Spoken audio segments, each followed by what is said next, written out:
Hello, today I'm going to show you how to embellish this floral centerpiece.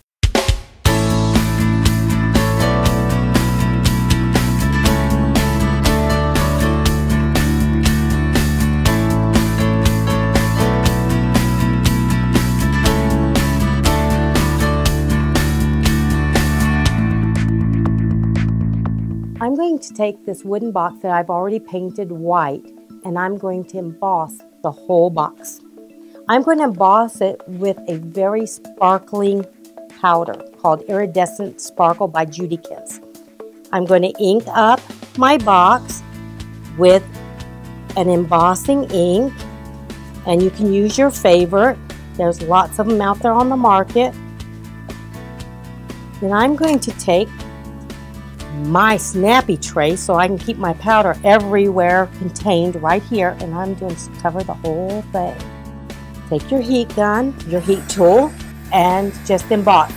This you want to do slowly so you make sure you get every area. And you can see it embossing.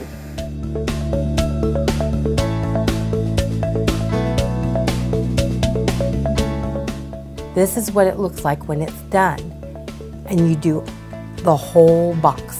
This is the stamp I use as a guide to make my lily flowers. So I'm making my flowers very similar to these. All right, I'm going to get my Activa clay, the white, hardy, super light molding clay, and I'm going to use it to make my flowers. And so you've got to smush it around a bit and get it really ready to work. I'm going to roll it a little bit.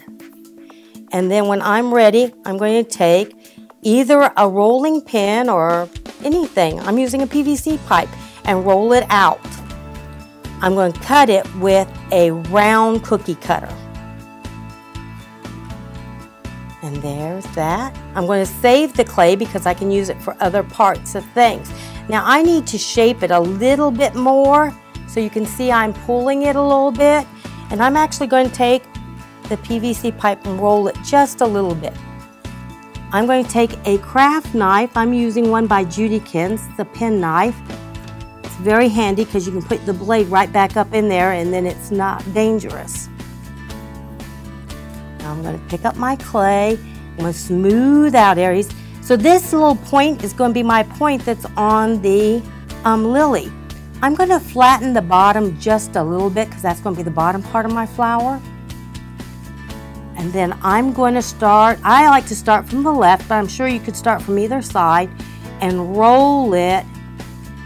And then I'm going to move out so that I get that nice little ruffle that's in this flower. And I'm going to pull this part down. This clay will dry really fast, or start drying. It takes about 24 hours for fully dry. So don't paint it until it's fully dry. And there you are.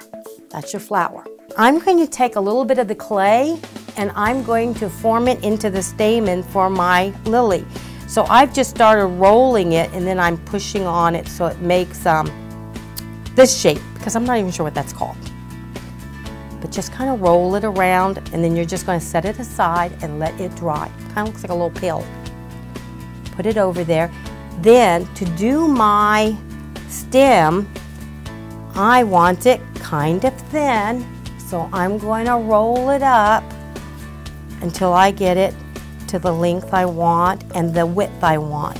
And my fingers are making it bumpy in areas, so make sure you work on those bumpy areas till you get it smooth.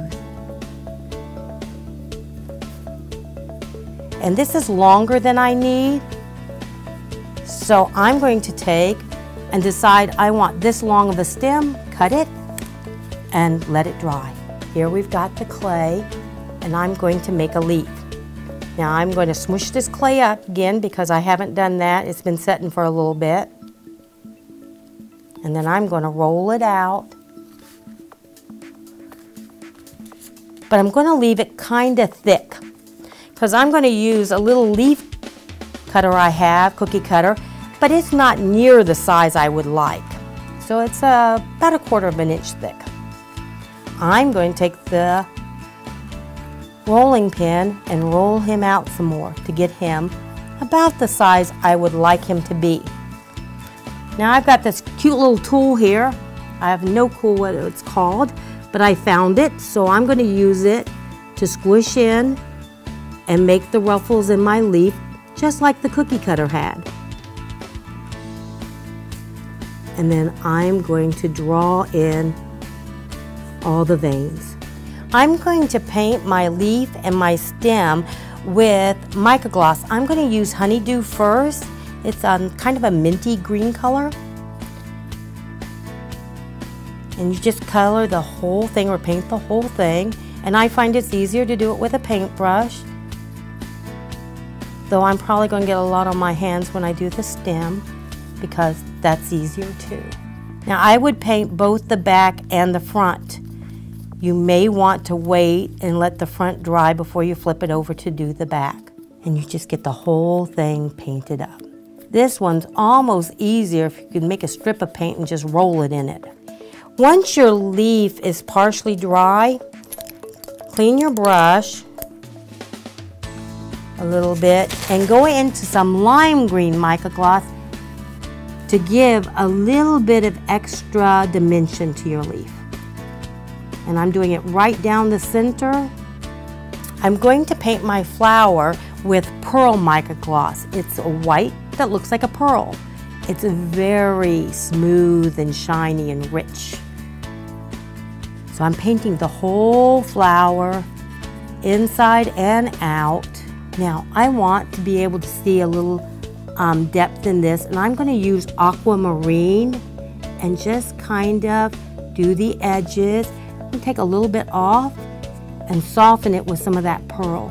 This is the stamen, and I'm going to use this old gold mica gloss on it. At first I thought I would like gold, but I found the old gold I liked better. It's a little softer, and just cover the whole thing. I'm going to now take and put a ribbon around the center of my box.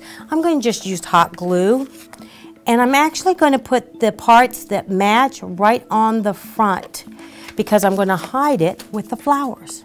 I do not believe you need hot glue all the way around on the ribbon, just where they meet, but if you feel more comfortable putting it all the way around, go for it. We're going to glue one of the flowers together so you can see how I'm going to do it. I'm using hot glue. Of course, you can use whatever is your favorite glue. So we're squeezing that glue in there, filling up part of our lily, and I'm just going to set the stamen in there. So I'm just going to add just a teeny bit of glue right here. And then we're just going to put him in there and let him dry. We're going to take these flowers and glue them on top of our box now.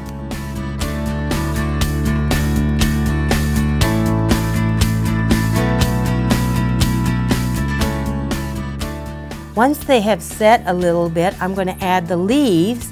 And again, we're just going to add a little of the glue. And I'm going to put it kind of behind one up here. And one going down here. And there's our box. We hope you enjoyed our Flower Festival series sponsored by Activa, Etchall, and Judykins. Remember to follow us on social media and go to our website to sign up for a chance to win a box full of crafting goodies. And don't forget, when creativity knocks, open the door.